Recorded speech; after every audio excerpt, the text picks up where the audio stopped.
What is going on, guys? Seth here, and today I am back with another college football prediction video. And today I'm going to be talking about the Florida Gators going on the road to face off a familiar foe, the Utah Utes. As you guys know, that last year these two teams met, and that game was a crazy game. As you guys know, that Florida won the game at the last-second interception to pretty much seal the deal for the Florida Gators as they won 29 to 26. In my opinion, I think Utah should have went for a field goal and then they could have gone to overtime, but that is just my opinion. So as for now, let's go into the video. So I made like a slideshow. I say this every prediction video. This is a way too early prediction video. My videos have no correlation to what the game will be played out, and it'll be in August 31st of 2023, and we are officially 3 months or less than 3 months away from college football season. I am hyped. I cannot wait. It's gonna be fun to watch. All right, so let's go ahead and go through the slideshow and of each teams, and then at the end I'll predict the game. Okay, so like I said just now, that the last meeting was September 3rd of 2022 when Florida won the game 29-26. When Utah was driving down the field, they could have scored and won the game at the 5 yard. I guess it was the 5 yard line at the Florida's end zone, and they could have scored. But Amari Burney seals the deal with an interception to pretty much Florida beating Utah at the time, who were ranked 7th in the nation. And it was a fun game. It was definitely a fun game. It was very, very intense. It was going back and forth a little bit. And so, yeah, it was fun to watch, especially for the first game of the season. Now, Utah will play at home, and Florida will go on the road to face Utah.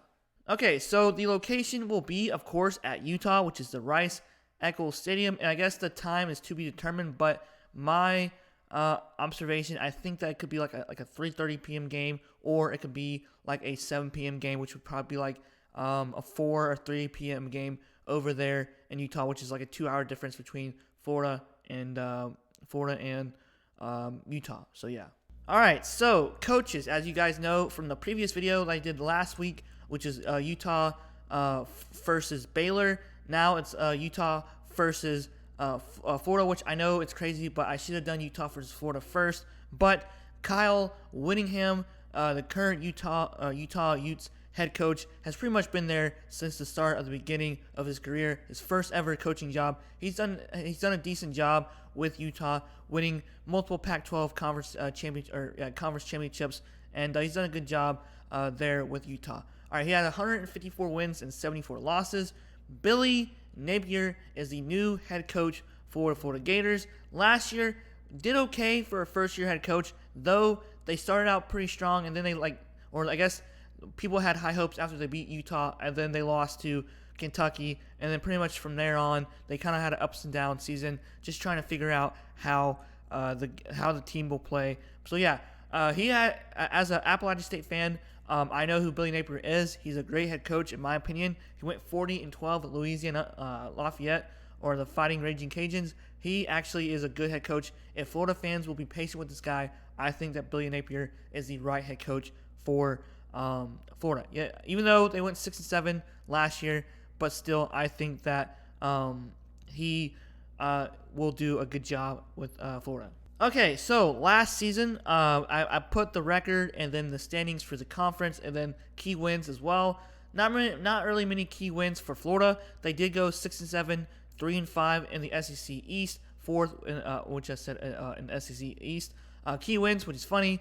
Number 7th. Ranked Utah 29-26, of course, earlier, what I said earlier.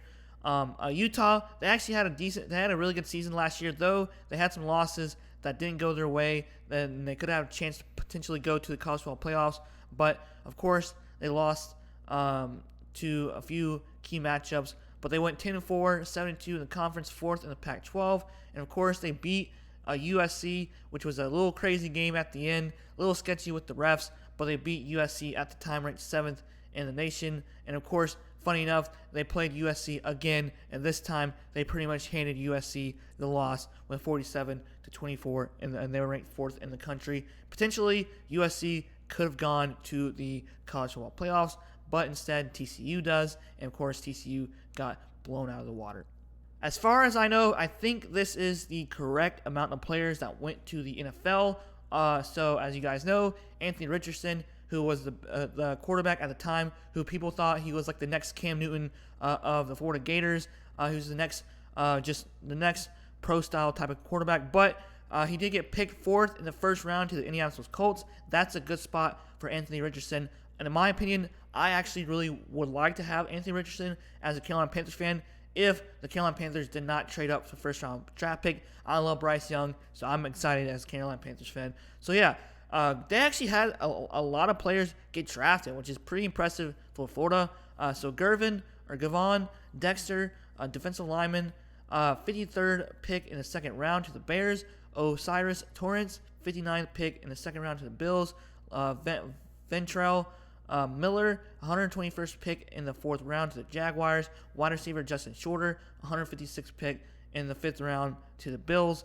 And of course, the guy that had the game-ending interception, Amari Burnley, linebacker, 203rd pick in the 6th round to the Raiders. And of course, the undrafted free agents, Richard Gorage to the Bills, Trey Dean III to the Jets, Rashad Torrance. I wonder if those are brothers. No, Rams, and of course Brenton Cox Jr.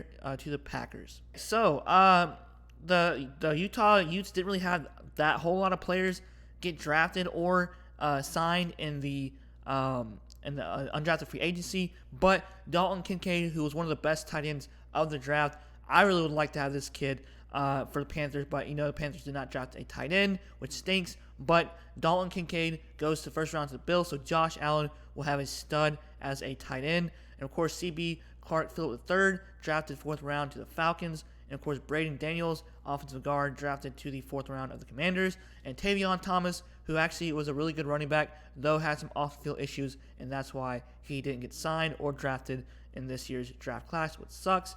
Mohamed Diabete, if I pronounce the last name wrong, I'm sorry. He gets undrafted free agent to the Browns. All right, so the roster news. I like to go through like the transferring out, and then the transferring in, and then see who transferred to different schools. And so this is Florida's roster news. Running back Lorenzo Lingard transfers to Akron. He's a former 4-star recruit. Xavier Henderson, wide receiver, transfers to Cincinnati. Also 4-star Corey Collier, safety, transfers to Nebraska. 4-star Donovan McMullen transfers to Pitt, who's a former 4-star. Defensive end Antoine Poe Ryland Jr. transfers to Virginia Tech, who also is a 4-star. And of course, DeJuan Black transfers to Temple, 4-star. Offensive guard Josh Braun transfers to Arkansas. Man, they had a lot of decent players who are former 4-star recruits.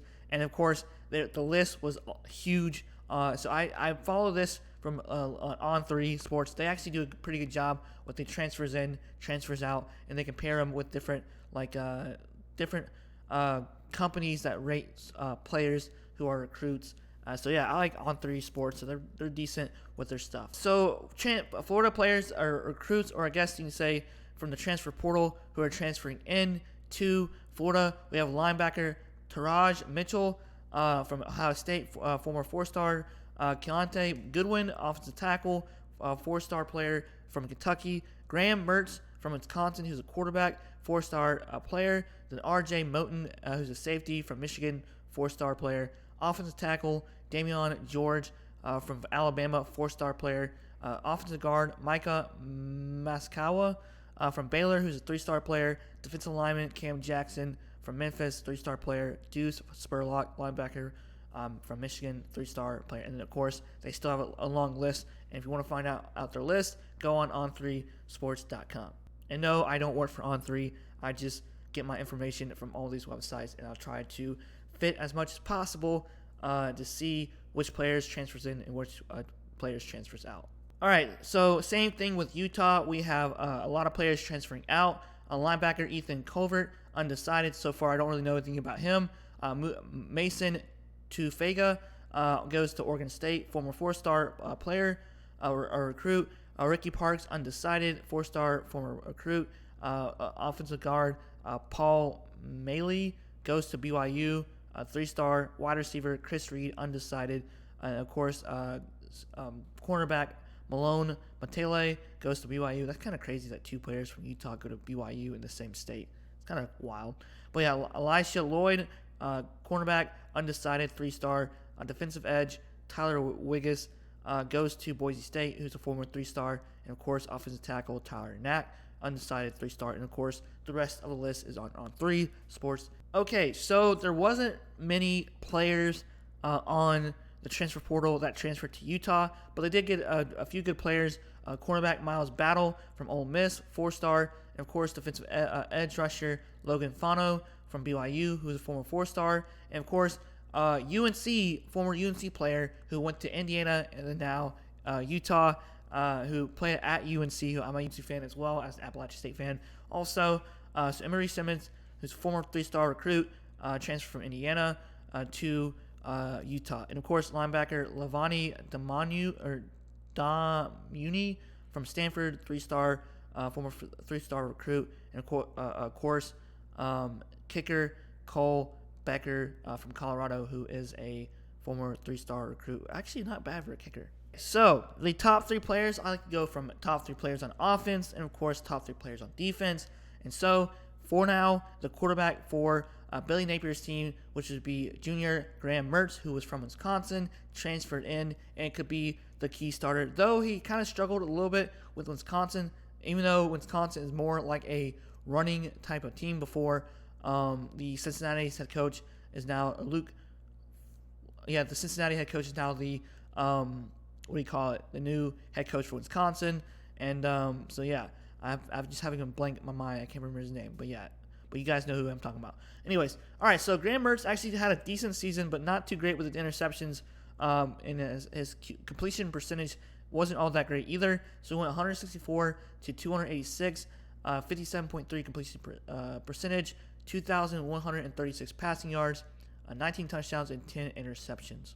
All right, so like the running backs, they actually have Florida actually has some stud running backs between Trevor Etienne and of course Montrell Johnson. So I think for now it'll be just Montrell Johnson, who was the leading rusher of last year's season. He had 155 carries, 841 rushing yards, averaged about 5.4 yards of rushing, and of course 10 touchdowns, which is pretty impressive for a running back. So if Graham Mertz is the quarterback, he'll have some cushion with the backfield. And of course, wide receiver, who is the leading receiver, which is junior Ricky Pearsall. He actually did an okay job this past season. I don't think he's all that impressive, but his stats was 33 receptions, 661 receiving yards, 20.0 yards of catch, and only 5 touchdowns from this past season. So for Utah, Utah is pretty much loaded for offense this year. They did lose Dalton Kincaid and, of course, Tavion Thomas from the draft.